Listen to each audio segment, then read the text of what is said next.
നമസ്കാരം. കഴിഞ്ഞ കുറച്ച് ദിവസങ്ങളായി ബ്രൂവറി വിഷയം ഉയർത്തിപ്പിടിച്ചുകൊണ്ട് നമ്മുടെ ചെന്നിത്തലയും പ്രതിപക്ഷ നേതാവും മത്സരമായിരുന്നു.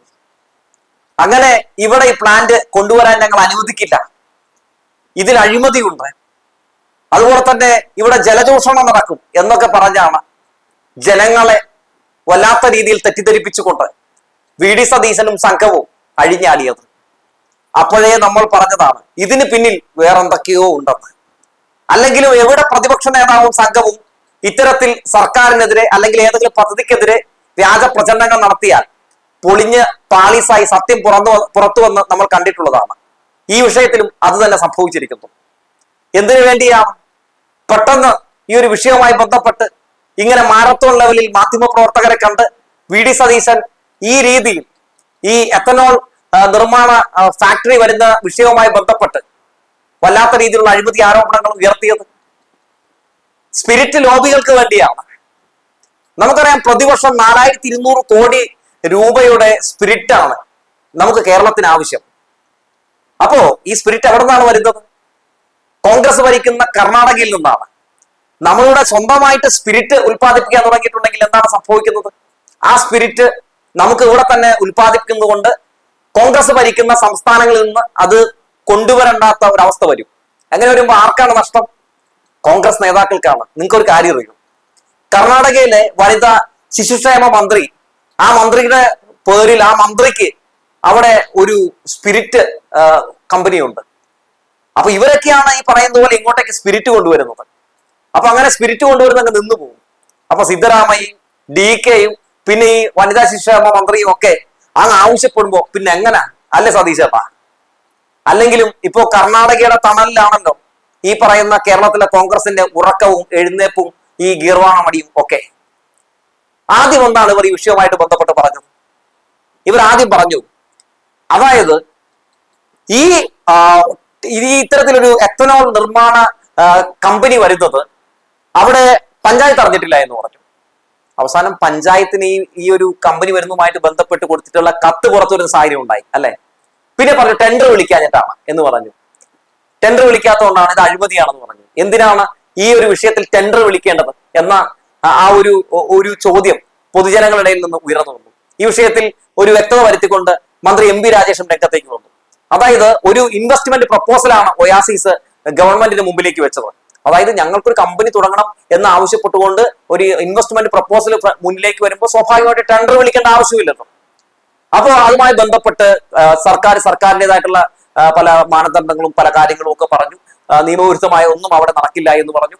അപ്പോ ഈ പറയുന്നത് പോലെ ആ കാര്യങ്ങളൊക്കെ അതുപോലെ തന്നെ ചെയ്യാം എന്ന രീതിയിൽ ഒയാസിസ് ഉറപ്പ് കൊടുത്തു. ഒയാസിസ് അങ്ങനെ ഈ പറയുന്നത് പോലെ അവിടെ എത്തനോൾ നിർമ്മാണ ഫാക്ടറി ആരംഭിക്കാനുള്ള എല്ലാ രീതിയിലുള്ള ഒരുക്കങ്ങളും ഒക്കെ നടത്തുകയാണ്.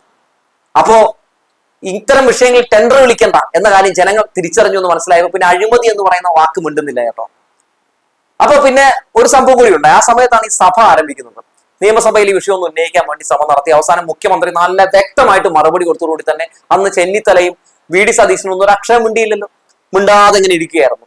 സഭ സമ്മേളനം ആരംഭിച്ച് ആദ്യ ദിനം ഇവർ ഈ വിഷയത്തെ കുറിച്ച് സംസാരിച്ചില്ല, പ്ലാൻ ചെയ്യാറുണ്ട്. രണ്ടാം ദിവസം ഇത് ഉന്നയിച്ചു, നല്ല അടിച്ച് കിട്ടി. അവസാനം ഒന്നും മിണ്ടാനില്ലാത്ത സാഹചര്യം വന്നു. സഭയിൽ ഇത് പൊളിഞ്ഞു എന്ന് മനസ്സിലായപ്പോൾ മാധ്യമപ്രവർത്തകരെ കണ്ടു. പുതിയ കഥയായി, അഴിമതി കഥയല്ല ഇത്തവണ പറയുന്നു. എത്തനോൾ നിർമ്മാണ പ്ലാന്റ് അവിടെ വരികയാണെങ്കിൽ വെള്ളം ഉണ്ടാകില്ല, പാലക്കാടിൽ വെള്ളം കിട്ടാതൊക്കെ ചത്തുപോകും എന്ന് പറയുകയാണ്.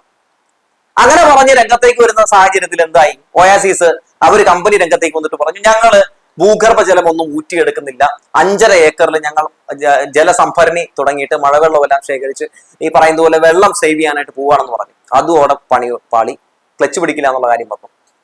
അപ്പൊ എന്താണ് ഇപ്പൊ പുതിയ ഒരു നമ്പർ പറഞ്ഞുകൊണ്ടിരിക്കുന്നത്? അതായത് ഇപ്പൊ പറയുന്നത് ഞങ്ങൾ അതവിടെ തുടങ്ങാൻ സമ്മതിക്കില്ല, ഉള്ളി കിടക്കുന്ന സാധനം പുറത്തേക്ക് വന്നിരിക്കുകയാണ്, എല്ലാം പൊളിഞ്ഞു എന്ന് കണ്ടപ്പോ വി.ഡി. സതീശൻ ആ വിഷയത്തെ കുറിച്ച് എന്താണ് പറയുന്നത് എന്നൊന്ന് കാണാം. ഒരു കാരണവശാലും അനുവദിക്കില്ല. അവിടെ ഒരു കാരണവശാലും സമരങ്ങളാണ്, അവിടെ സമരങ്ങൾ നടന്നുകൊണ്ടിരിക്കുക. സംസ്ഥാന വ്യാപകമായ അഴിമതിയാണ്. കേട്ടല്ലോ, ഒരു കാരണവശാലും ഞങ്ങൾ അതിന് അനുവദിക്കില്ല എന്നാണ് പറയുന്നത്. അതായത് ഇവരുടെ ലക്ഷ്യം അത് തന്നെയാണ്, ഇത്തരത്തിൽ സ്പിരിറ്റ് ലോബികളെ സംരക്ഷിക്കുക. ഈ ഇനത്തിൽ നമ്മൾ ഈ സ്പിരിറ്റ് ഇവിടെ കൊണ്ടുവരുന്ന ഇനത്തിൽ എത്ര രൂപയാണ് GST നമ്മൾ കൊടുക്കുന്നതെന്ന് അറിയോ? മറ്റുള്ള സംസ്ഥാനങ്ങൾ എത്ര കോടി രൂപയാണ് GST ആയിട്ട് അവർ നമ്മുടെ സംസ്ഥാനത്ത് നിന്ന് മേടിക്കുന്നതെന്ന് അറിയോ? ഏകദേശം 9.26 കോടി ലിറ്റർ ഒരു വർഷം നമുക്ക് വേണം സ്പിരിറ്റ്. അപ്പൊ നമ്മളത് അവിടുന്ന് മേടിക്കുമ്പോൾ ഈ ഒരുപാട് GST കിട്ടുന്ന ഈ കോൺഗ്രസ് ഭരിക്കുന്ന സംസ്ഥാനങ്ങൾ ഞാൻ പറഞ്ഞില്ലേ അവരൊക്കെ കൊണ്ടുപോവാണ്. അപ്പൊ നമ്മൾ തന്നെ അവിടെ ഇത് ഇങ്ങനെ ഉണ്ടാക്കുകയാണെങ്കിൽ ഒരു തനത് വരുമാനം നമുക്ക് ഉണ്ടാകുന്ന അത് മുഖേന നമുക്ക് എന്തൊക്കെ ചെയ്യാൻ പറ്റും, പെൻഷൻ കൊടുക്കാൻ പറ്റും, അങ്ങനെ ഒരുപാട് കാര്യങ്ങൾ നമുക്ക് ചെയ്യാൻ പറ്റും. അതൊന്നും ഞങ്ങൾ സമ്മതിക്കില്ലപ്പാ എന്ന ഒരു പിടിവാശിയാണ് VD സതീശന്. ഈ ഒരു വിഷയവുമായി ബന്ധപ്പെട്ട ഒയാസിസ് വന്നിട്ട് എന്താണ് പറയുന്നത്, ഞങ്ങൾ ഇവിടെ ഈ പ്ലാന്റ് തുടങ്ങി കഴിഞ്ഞിട്ടുണ്ടെങ്കിൽ ഈ പ്രദേശവാസികളായിട്ടുള്ള ഒരു 1200 മുകളിൽ ആളുകൾക്ക് ജോലി ഞങ്ങൾ കൊടുക്കും എന്നാണ് പറയുന്നത്. ഇനി അത് അവിടെ വരുമ്പോൾ സ്വാഭാവികമായിട്ടും അവിടെ വലിയൊരു ഡെവലപ്മെന്റ് വരാനുള്ള സാധ്യതയുണ്ട്. അവിടെ ഒരുപാട് കടകൾ വരും, അവർക്ക് കച്ചവടം ഉണ്ടാവും. അങ്ങനെ അവിടെ അവരുടെ ശരിക്കും പറഞ്ഞിട്ടുണ്ടെങ്കിൽ ഒരു വലിയ രീതിയിലുള്ള ഒരു വികസനം, ആ നാടിന്റെ ഒരു വികസനം, അവിടുത്തെ ജനങ്ങളുടെ ഒരു എല്ലാ രീതിയിലുള്ള അവരുടെ ജീവിതത്തിന് സംഭവിക്കാൻ പോകുന്ന വലിയ രീതിയിലുള്ള ഒരു മുന്നേറ്റങ്ങൾ, അതൊക്കെ നമുക്ക് മുൻകൂട്ടി തന്നെ മനസ്സിലാക്കാൻ സാധിക്കാവുന്നതാണ്. അപ്പൊ അതൊന്നും ഞങ്ങൾ സമ്മതിക്കില്ല. അന്നും ഇന്നും ഒക്കെ ഇങ്ങനെ തന്നെ കിടന്നുകൊള്ളണം, ഒരിക്കലും വികസിക്കരുത് എന്ന ഒരു നിലപാട് പ്രതിപക്ഷമൊക്കെ സ്വീകരിക്കുമ്പോൾ സത്യത്തിൽ അത്തരം കാര്യങ്ങൾ അനുവദിച്ച് തരാൻ കഴിയില്ല എന്ന് മാത്രമാണ് പറയാനുള്ളത്.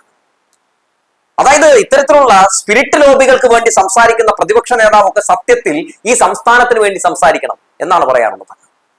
അത്തരത്തിൽ ഇവിടെ സ്പിരിറ്റ് നമ്മൾ കൊണ്ടുവരുമ്പോൾ, അല്ലെ സ്പിരിറ്റ് അല്ലെങ്കിൽ നമ്മൾ ഇവിടെ തന്നെ സ്പിരിറ്റ് ഉണ്ടാക്കുമ്പോൾ അത് മുഴുവൻ ഈ എല്ലാവരും വിചാരി സ്പിരിറ്റ് എന്ന് വെച്ചാൽ നിങ്ങളുടെ വെള്ളം അടിക്കാനുള്ള സെറ്റപ്പ് മാത്രമാണ്. ഇത് പല ആവശ്യങ്ങൾക്ക് വേണ്ടി, ആശുപത്രി ആവശ്യങ്ങൾക്ക് വേണ്ടിയൊക്കെ നമുക്ക് എടുക്കാം. ഇനി എത്തനോൾ ആണെങ്കിലോ, എത്തനോൾ പെട്രോളിയം ഉൽപ്പന്നങ്ങളൊക്കെ ഉണ്ടാക്കാൻ വേണ്ടിയിട്ട് വലിയ രീതിയിൽ ആവശ്യമുള്ള ഒന്നാണിത്. അപ്പൊ അത് ആ രീതിയിൽ നമുക്കൊരു വരുമാനം ഉണ്ടാക്കാൻ പറ്റും. അപ്പൊ അങ്ങനെ എല്ലാ രീതിയിലും നമുക്ക് വലിയ ഗുണപരമായ ഒരു പ്ലാന്റ് ആണ് അവിടെ വരാൻ പോകുന്നത്. അപ്പൊ അത്തരത്തിൽ ഒരു പ്ലാന്റ് വരുമ്പോൾ ഞങ്ങളത് ഇവിടെ കൊണ്ടുവരാൻ സമ്മതിക്കില്ല എന്ന് പറഞ്ഞ കോലും കുത്തി നടക്കുന്ന പ്രതിപക്ഷ നേതാവ് നിങ്ങളെ ജനം കയ്യേറ്റം ചെയ്യാതെ നോക്കിക്കോ. ജനങ്ങളൊക്കെ മൊത്തം വട്ടം തിരിഞ്ഞിരിക്കുകയാണ്. ഈ ഇത്തരത്തിൽ വികസനങ്ങൾ എപ്പോ കേരളത്തിൽ വരാൻ തുടങ്ങിയാലും അതിന്റെ കടക്കൽ കത്തി വെക്കാൻ വേണ്ടി നിങ്ങൾ നടക്കുന്നത് കണ്ടിട്ട്. പക്ഷേ ഇവരെന്തൊക്കെ ശ്രമം നടത്തി നോക്കിയാണ് ഇവിടെ വികസനം വരാതിരിക്കാൻ വേണ്ടി. അതിനെയൊക്കെ പ്രതിരോധിച്ചില്ലേ സർക്കാർ? അതിനെയൊക്കെ പ്രതിരോധിച്ചുകൊണ്ട് പറഞ്ഞ അല്ലെങ്കിൽ പ്രഖ്യാപിച്ച പദ്ധതികളൊക്കെ നടത്തി കാണിച്ച് അത് വിജയത്തിലാക്കി കാണിച്ചു കൊടുത്തൊരു സർക്കാരാണ് ഇന്ന് കേരളം ഭരിച്ചുകൊണ്ടിരിക്കുന്നത്. അത് പറയാതെ വയ്യ. വേറൊരു കാര്യം കൂടി പറയുന്നുണ്ട് കേട്ടോ. അതായത് അവിടെ ആ സ്ഥലം നിങ്ങളുടെ ഒരു കോൺഗ്രസ് നേതാവല്ലേ മേടിച്ചു കൊടുത്തതെന്ന് ചോദിക്കുന്നുണ്ട്. അപ്പൊ പുള്ളി അതിനെ ന്യായീകരിക്കുകയാണ്. വളരെ രസകരമായിട്ടുള്ള ന്യായീകരണം കേട്ടോ. അതുകൂടി ഇത് കേൾക്കാം. ആരെങ്കിലും ലോക്കൽ ചെന്ന് കഴിഞ്ഞതായിരിക്കും പല പ്രാദേശിക പ്രവർത്തകരൊക്കെ ചെറിയ ചെറിയ ബ്രോക്കർമാരായിട്ട് എല്ലാ പാർട്ടിയുടെയും ഒക്കെ വർക്ക് ചെയ്യുന്നവരില്ലേ ഇഷ്ടംപോലെ. അതിനെന്താ തെറ്റ്? ദല്ലാളായും മാറുന്നത് വല്ല തെറ്റുമാണ്. സ്ഥലം മേടിച്ചു കൊടുക്കുന്നത് എത്ര പേര് അങ്ങനെ ജീവിക്കുക? വാടകയ്ക്ക് സ്ഥലം എടുത്ത് കൊടുക്കും, 5 സെൻറ്റും 10 സെൻറ്റും മേടിച്ചു കൊടുക്കും. ഒരാൾ സ്ഥലം മേടിക്കാൻ വരുമ്പോൾ അവിടെ ചെന്ന് നിൽക്കും, ചിലപ്പോൾ അവർക്കൊരു ബ്രോക്കറേജ് കിട്ടും. അങ്ങനെ ജീവിക്കുന്ന എത്രയോ പാവപ്പെട്ട ആളുകൾ നമ്മുടെ നാട്ടിലുണ്ട്. കോളേജ് എടുക്കാൻ എന്ന് പറഞ്ഞിട്ടൊരു കമ്പനി വരുമ്പോൾ ഒരു സ്ഥലം എടുത്ത് കൊടുത്താൽ വല്ല കുഴപ്പമുണ്ടോ? പ്രാദേശിക പ്രവർത്തകരായിരിക്കാം, എനിക്കറിയില്ല. ഉണ്ടെങ്കിൽ തന്നെ ഒരു തെറ്റുമില്ലായിരുന്നു. കേട്ടല്ലോ, കിടന്നങ്ങ് ന്യായീകരിക്കുകയാണ്. സത്യത്തിൽ VD സതീശനും കോൺഗ്രസും UDF ഒക്കെ മനസ്സിലാക്കേണ്ട ഒരു കാര്യമുണ്ട്. എന്തെങ്കിലുമൊക്കെ ആരോപണം സംസ്ഥാന സർക്കാരിനെതിരേക്ക് ഉന്നയിക്കുമ്പോൾ അല്ലെങ്കിൽ ഏതെങ്കിലും ഒരു വിഷയത്തിനെതിരെ നിങ്ങൾ രംഗത്തേക്ക് വരുമ്പോൾ വസ്തുതകൾ അത് നിങ്ങൾക്ക് നിരത്താൻ കഴിയണം. അല്പായുസ് മാത്രമുള്ള കുറെ വ്യാജ പ്രചരണങ്ങൾ ഇറക്കി നിങ്ങൾ ഇപ്പോൾ ഈ കാണിച്ചുകൊണ്ടിരിക്കുന്ന ഗോഷ്ഠി ഉണ്ടല്ലോ, ആ ഗോഷ്ഠി കണ്ടിട്ട് ജനങ്ങൾ എന്താണ് പറയുന്നതെന്ന് അറിയൂ. പ്രതിപക്ഷത്ത് പോലും ഇരിക്കാൻ അർഹരല്ല നിങ്ങളെന്നാണ് പറഞ്ഞുകൊണ്ടിരിക്കുന്നത്. വരാൻ പോകുന്ന തിരഞ്ഞെടുപ്പിൽ ഇപ്പോൾ കയ്യിലുള്ള സീറ്റ് പോലും നിലനിർത്താൻ പറ്റുമോ ഇല്ലയോ എന്ന് ഒന്ന് പരിശോധിക്കുന്നത് എന്തുകൊണ്ട് നല്ലതായിരിക്കും. ആദ്യം തന്നെ ഒരു പ്രശ്നത്തെ പഠിക്കാനും ജനങ്ങളെ സംബന്ധിക്കുന്ന, ജനങ്ങൾക്ക് ഗുണപരമാകുന്ന പദ്ധതികൾക്ക് കടക്കൽ കത്തി വെക്കാതിരിക്കാനും ഒക്കെ ആദ്യം പഠിക്കുക. അതിനുശേഷം നിങ്ങൾ ഈ അധികാര കസേരയിൽ ഇവിടെ ഭരണം പിടിക്കാനുള്ള ആ ഒരു വ്യാമോഹമായിട്ട് കിടക്കുന്നില്ലേ, ആ കാര്യത്തെക്കുറിച്ചൊക്കെ ചിന്തിക്കാം എന്ന് മാത്രമാണ് പറയാനുള്ളതെന്ന് പറഞ്ഞു വെച്ചുകൊണ്ട് നിർത്തുകയാണ്.